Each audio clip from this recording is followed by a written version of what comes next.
Good afternoon everyone. तो आज के इस वीडियो में हम देखने वाले हैं सेकंड पार्ट ऑफ ग्रेविटेशन। क्या देखने वाले हैं? Second part of gravitation. First part of gravitation में हमने देखा था universal law of gravitation, acceleration due to gravity on the surface of the earth, मतलब गुरुत्वाकर्षण पृथ्वी की सतह पर। अब यहाँ पर दो हमारे और पार्ट बनते हैं। गुरुत्वाकर्षण का व्यंजक, गुरुत्वाकर्षण का व्यंजक किस पे? पृथ्वी की सतह से कुछ ऊंचाई पर और पृथ्वी के अंदर। तीन एक्सप्रेशन में से एक एक्सप्रेशन आपकी एग्जामिनेशन में पूछा जाता है बेटा। एक तो क्या, जो कल हमने प्रूफ किया था, वो small g is equal to capital G M E upon radius of earth square. ये एक्सप्रेशन पूछा जाएगा, या आज एक जो करेंगे वो।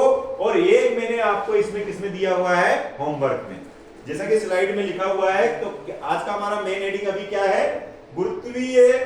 पृथ्वी की सतह से ऊंचाई एज पर गुरुत्वाकर्षण का व्यंजक। देखें, करें स्टार्ट। चलिए करते हैं। माना ये एक पृथ्वी है, माना ये क्या है? पृथ्वी है, और ये पृथ्वी का क्या है? केंद्र है। और केंद्र से यहां तक दूरी जो होती है उसको क्या बोलेंगे? रेडियस, रेडियस ऑफ अर्थ, जिसको हम क्या बोलते हैं? पृथ्वी की त्रिज्या। अभी हमने इससे पहले वाले जो केस में ली थी, वस्तु को कहां ली थी? जस्ट सतह पर ली थी, यहां पर रख दी थी। अब यहां पर नहीं रखेंगे, हम कुछ ऊंचाई ले लेते हैं। पृथ्वी की सतह से क्या माना हमने? h ऊंचाई है, और यहां पर अब वस्तु रखी है। ये यहां पर कोई वस्तु है, और जिस वस्तु का द्रव्यमान क्या है? स्मॉल है। वस्तु का द्रव्यमान क्या है? स्मॉल है। और पृथ्वी का द्रव्यमान क्या है? कैपिटल M और E फॉर अर्थ। तो दोनों द्रव्यमान समझ में आ गए बच्चों। अब इसको कैसे कैलकुलेट करना है, तो वही हमें देखना है। हम जानते हैं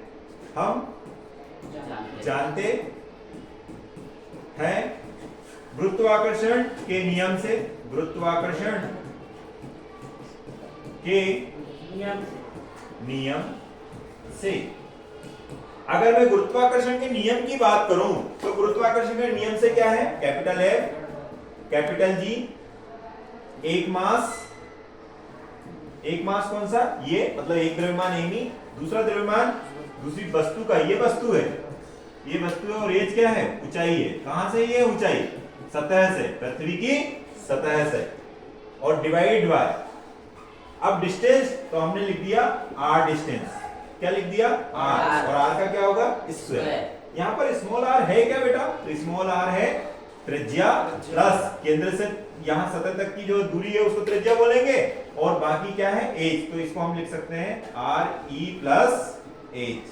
क्या लिख सकते हैं? R E plus H. यहां पर वैल्यू रखते हैं। F बराबर capital G, mass of earth, small mass, है ना।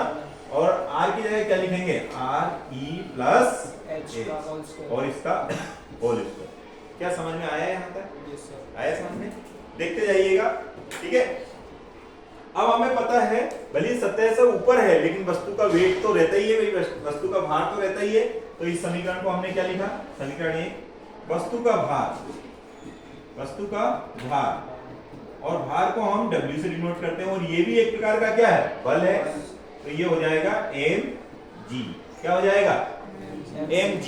लेकिन ये g कौन सा? ये g अबव वाला है, पृथ्वी की सतह से ऊपर वाला है। तो यहां पर हम इसमें लगा देते हैं अबव। क्या लगा देते हैं बेटा? अबव। कॉन्सेप्ट वही है जैसे हमने पहले वाला किया। तो ये सेकंड इक्वेशन हो गई। अब फर्स्ट और सेकंड इक्वेशन, ये भी बल है, ये भी बल है, दोनों को क्या कर देंगे? बराबर। दोनों को क्या कर देंगे? बराबर। तो ये हो जाएगा capital G, capital M E, small m, और अपॉन में क्या जाएगा? R E प्लस H, और इसकी होल घात कितनी हो जाएगी? 2। और यहाँ पर क्या हो जाएगा? mg, और ये क्या जाएगा? अबव। अबव का मतलब होता है ऊपर, है ना। अब ध्यान दीजिएगा, ये भी m है और ये भी m है। जैसे पहले डेरिवेशन में हमने कट किया था, इसमें भी ये m से m कैंसिल हो गए। तो ये बचा क्या? g अबव, और यहाँ पर बचा क्या? Capital G m e upon R E plus H, और इसकी घात कितनी हो गई? 2। इसकी घात कितनी हो गई? 2। अब ध्यान दो, क्या आप स्मॉल g को जानते हैं? हाँ जानते हैं। कल हमने एक्सप्रेशन निकाला था स्मॉल g का। तो हम इसमें से कुछ कॉमन लेकर स्मॉल g के फॉर्म में g अबव को लिख देते हैं। तो देखिएगा, capital G mass of earth divided by अगर मैं रेडियस ऑफ अर्थ का स्क्वायर इसमें से कॉमन ले लूं तो यहाँ पर बचेगा क्या 1 और यहाँ पर बचेगा क्या प्लस और यहाँ पर एच। अब यहाँ तो रेडियस ऑफ अर्थ नहीं है तो ये रेडियस ऑफ किधर आ जाएगी, नीचे आ जाएगी और ये पावर कितनी हो जाएगी 2 हो जाएगी। कितनी हो जाएंगी 2। तो जी अबव कितना हो गया, अब देखिएगा इसको ऊपर ले जाते हैं, ये वाली टर्म्स को ऊपर ले जाते हैं और ये वाली टर्म क्या बन गई बच्चों, कोई बता सकते हैं ये वाला क्या बन गया, जी एवी अपॉन आर ई। कल ही हमने देखा था ये बन गया है स्मॉल जी, क्या बन गया है स्मॉल जी, और ये इसको ऊपर ले गए तो ये 1 plus H upon R E और इसका होल पावर प्लस की थी ऊपर जाएगी तो माइनस की हो जाएगी। ये क्या आ गया जी अबव, आया कि नहीं। अब इसमें एक प्रमेय लगती है जिसको द्विपद प्रमेय कहते हैं। क्या कहते हैं, बाइनोमियल थ्योरम। Binomial theorem. तो बाइनोमियल थ्योरम क्या होती है वो तो आप मैथ्स में भी पढ़ेंगे, फिजिक्स में भी हमें जरूरत पड़ेगी तब पढ़ेंगे, लेकिन अभी हमें सिर्फ इसका एक्सप्रेशन लिखने की जरूरत है। किसके, तो ये बाइनोमियल प्रमेय के थ्रू तो जी को जी लिखा और इसको हम लिख सकते हैं 1 की जगह 1 और जो इसकी घात साइन के साथ है वो आ जाएगी यहाँ पर, तो प्लस का और माइनस का मल्टीप्लाई होकर ये माइनस हो जाएगा और ये नंबर यहाँ पर आ जाएगा तो ये हो जाएगा 2h और यहाँ पर आ जाएगा RE और ये क्या आ गया जी अबव। तो ये हमारा एक्सप्रेशन आ गया है। अब आप देखने से ही पता चल रहा है, आपको देखने से ही पता चल रहा होगा। बताओ जी अबव का मान ज्यादा होना चाहिए या जी का ज्यादा होना चाहिए, थोड़ा सा सोचो और बताओ। जी का मान ज्यादा होगा, जी अबव का मान कम हो जाएगा क्योंकि इसमें से क्या हो रहा है, कुछ ना कुछ वैल्यू घट रही है मतलब उससे मान हमेशा कम आएगा। तो एक्सेलरेशन ड्यू टू ग्रेविटी अर्थ की या गुरुत्वीय त्वरण ज्यादा कहां होता है, पृथ्वी की सतह पर होता है। सतह के ऊपर जाएंगे तो गुरुत्वीय त्वरण का मान कम होने लगेगा, पृथ्वी के अंदर जाएंगे तो गुरुत्वीय त्वरण का मान कम होने लगेगा। ज्यादा नहीं, ज्यादा तो कहां पर रहेगा, बीच में, सतह पर ना, सतह पर। ज्यादा कहां रहेगा, सतह पर। ऊपर भी गए तो घटने लगेगा, क्या लगने लगेगा, घटने लगेगा। नीचे जाएंगे तो भी क्या लगेगा, घटने लगेगा। ध्यान रखिएगा, तो सबसे ज्यादा किस पर होता है, सतह पर। तो गुरुत्वीय त्वरण का मान सबसे ज्यादा सतह पर होता है जो कि 10 मीटर अपॉन सेकंड स्क्वायर या 9.81 मीटर अपॉन सेकंड स्क्वायर बोलते हैं। ऊपर जाएंगे तो ये 9.7 हो सकता है, 9 हो सकता है और नीचे और ऊपर जाते जाएंगे तो ये घटता जाएगा। ऐसे ही नीचे जाएंगे और केंद्र में चले गए, पृथ्वी के केंद्र में चले गए तो ये जी का मान घटते घटते कितना हो जाएगा, शून्य हो जाएगा। तो ये एक्सप्रेशन समझ में आया बच्चों। अब आपको जी बिलो मतलब जैसे ऊपर हमने हाइट ली है, नीचे आप गहराई लेंगे, नीचे क्या लेंगे, और एक एक्सप्रेशन आपको एज अ होमवर्क में मैं दे रहा हूं। Then also if you did not get the expression for acceleration due to gravity below the surface of the earth, then you can ask in comment box, otherwise you can ask in class, regular class में भी पूछ सकते हैं। Is this clear to everybody? समझ में आ गया? अब इसका एक ये वाला टॉपिक है, इसके साथ में मैं एक टॉपिक और कवर करता हूं।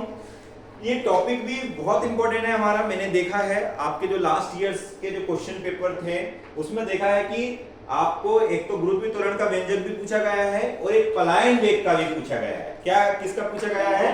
पलायन वेग। अब मैं जैसे ये कोई वस्तु को फेंकता हूं, ये रिमोट को फेंकता हूं, नहीं रिमोट नहीं फेंकना चाहिए, है ना, रिमोट खराब हो जाएगा। मान लीजिए मेरे पास ये कोई एक ऐसी चीज है, ये ले लीजिए केप है। अगर मैंने इसको, मेरे पास बहुत ज्यादा ताकत भी और ताकत लगाकर मैंने इसको फेंक भी दिया, एक समय के बाद में ये क्या आ जाएगा, केप वापस आ जाएगा, वापस आ जाएगा। लेकिन आपने देखा होगा सैटेलाइट्स, ग्रह उपग्रह जो होते हैं, जो हमारे स्पेस सेंटर्स होते हैं, नासा हुआ, इसरो हुआ, अगर वी आर इंडियन तो हम इसरो की बात ज्यादा करेंगे, है ना। तो अगर इसरो से कोई चीज स्केप की जाती है, स्पेशली सैटेलाइट्स, तो आपने देखा होगा वो तो कुछ टेक्निकल इश्यू के कारण वो गिर जाए या वापस आ जाए अलग बात है, लेकिन आपने देखा होगा वो स्केप होकर ऊपर चले जाते हैं। तो उनको क्या दी जाती है, उनको एक वेलोसिटी दी जाती है और उस वेलोसिटी को या स्पीड को बोलते हैं स्केप स्पीड। क्या बोलते हैं? तो स्केप स्पीड है क्या? पृथ्वी के गुरुत्वाकर्षण क्षेत्र से किसी वस्तु को बाहर निकालने के लिए जो मिनिमम वेलोसिटी होती है, उस वेलोसिटी को ही क्या बोलते हैं? Escape velocity. या एस्केप या पलायन वेग। अगर आप परिभाषा देखना चाहे तो यहां देख सकते हैं, उस न्यूनतम वेग को जिससे किसी पिंड को फेंकने से वह पृथ्वी के गुरुत्वाकर्षण क्षेत्र से क्या हो जाए, बाहर चला जाए और वापस ना आए, ऐसे वेग को क्या बोलेंगे, पलायन वेग। अब रहा मीटर की पृथ्वी के लिए पलायन वेग क्या हो, तो इसके लिए हमने क्या किया है, एक तो पता है हमें कि अगर वस्तु को आपने थ्रो किया है तो उसके पास गतिज ऊर्जा होगी कि नहीं होगी, गतिज ऊर्जा, वही गतिज ऊर्जा होगी। और आपने देखा होगा कि कोई पोजीशन ले लेती है, कोई स्थिति आ जाती है तो उसके पास क्या हो जाती है, स्थितिज ऊर्जा हो जाती है। और एक कंडीशन में गतिज ऊर्जा किसके बराबर हो जाती है, स्थितिज ऊर्जा के। तो गतिज ऊर्जा बराबर स्थितिज ऊर्जा, गतिज ऊर्जा का सूत्र हमने पढ़ा ही है, हाफ mv² होता है। और स्थितिज ऊर्जा का जो सूत्र होता है, स्थितिज ऊर्जा को हम यू से दर्शाते हैं, ये होता है कैपिटल G, एक m दूसरा m बटे डिस्टेंस स्क्वायर।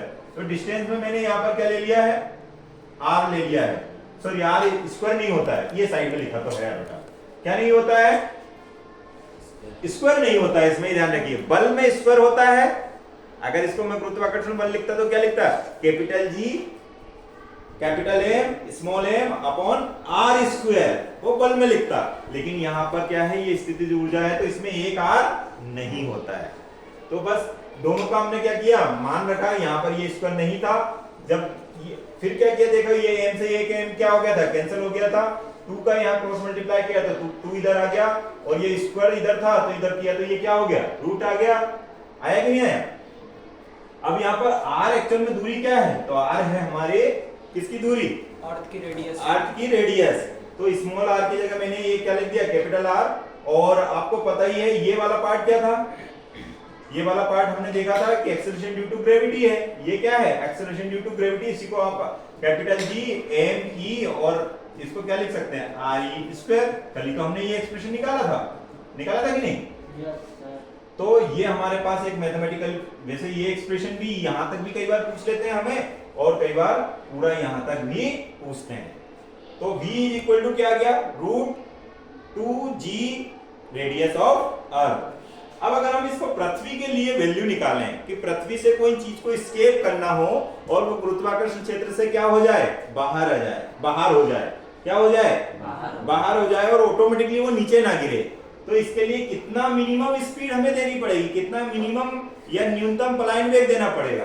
तो अगर मैं वैल्यू पुट करूंगा, इसमें सॉल्व कर रहा था यहाँ पर, एक बार और आपको बता देता हूं। तो देखो बहुत सिंपल सी बात है, VE फॉर एस्केप है ना, और 2 की जगह रूट की जगह रूट, 2 की जगह 2, और g की जगह मैं 10 लिख दूं तो कोई प्रॉब्लम है आपको, नहीं होगी आई थिंक। और रेडियस ऑफ अर्थ हमने कल भी लिखा था 6400 किलोमीटर थी, तो इसको मैं क्या लिख दूं, 6.4 × 10⁶ लिख दूं, लिख सकता हूं, ओके।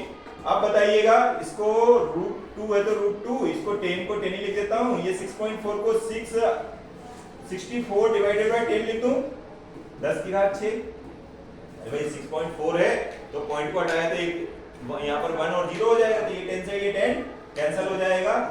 तो देखा मैंने, ये क्या हो जाएगा, 8 64 होता है, तो एक 8 बाहर निकल जाएगा, और 10⁶ है तो 10�3 बाहर निकल जाएगा, और यहाँ पर बचेगा कौन, 2 बचेगा, एक 2 बचेगा, और कौन बचेगा, बस √2 ही बचेगा। क्या बचेगा, √2। और अगर √2 की वैल्यू भी हमें पता है 8 × 1.414, √2 की वैल्यू होती है 1.414, और यहाँ पर कितना है, 10⁻3। ये किसमें आएगा, इसको मल्टीप्लाई करेंगे, ये किसमें आएगा बेटा, मीटर पर सेकंड में, क्योंकि सारी वैल्यूज हमने किसमें ली है, एसआई यूनिट में। सारी वैल्यूज हमने किसमें ली है, एसआई यूनिट में। तो हमारा आंसर भी किसमें आएगा, एसआई मात्रक में। ठीक है, जब हम इसको मल्टीप्लाई करके सब वैल्यू लिखते हैं तो ये वैल्यू हमें लगभग 11.2 किलोमीटर पर सेकेंड हो जाती है। कन्वर्ट करके देख लीजिएगा आप, है ना। अभी ये मीटर में है, इसको हम किस में कन्वर्ट कर सकते हैं, किलोमीटर में। ये वाले पार्ट क्या हो गया बेटा, किलोमीटर हो गया। 10�3 का मतलब होता है किलो, और मीटर तो साथ में ही है, तो ये किलोमीटर, और इसको आप मल्टीप्लाई करके देखेंगे तो लगभग ये आ जाएगा 11.2 किलोमीटर पर सेकेंड। मतलब एक सेकंड में आपको लगभग 11 किलोमीटर किसी वस्तु को भेजना पड़ेगा, तब वो वस्तु गुरुत्वाकर्षण क्षेत्र से बाहर जा पाएगी। तो क्या ये कम स्पीड है? नहीं, 1 सेकंड में 11 किलोमीटर चलना कोई कम स्पीड नहीं होती, लेकिन फिर भी हम देखें तो ये बहुत सारी स्पीड से कम है। जैसे अगर हम स्पीड ऑफ साउंड की बात करें, किसकी बात करूं? तो स्पीड ऑफ साउंड की बात करें तो वो भी 331 मीटर पर सेकंड होता है, तो उससे भी कम है। और अगर देखें कि स्पीड ऑफ लाइट की बात करें तो स्पीड ऑफ लाइट तो इतनी ज्यादा होती है, इतनी ज्यादा होती है कि ये तो उसके सामने कुछ भी नहीं है। फिर भी ये स्पीड हमें देना पड़ती है, तभी कोई सैटेलाइट या कोई उपग्रह जो है वो पृथ्वी के जो गुरुत्वाकर्षण क्षेत्र होता है, ग्रेविटेशनल फील्ड होती है, उससे बाहर जा पाता है। आई होप ये टॉपिक समझ में आया होगा आपको। Okay, thank you.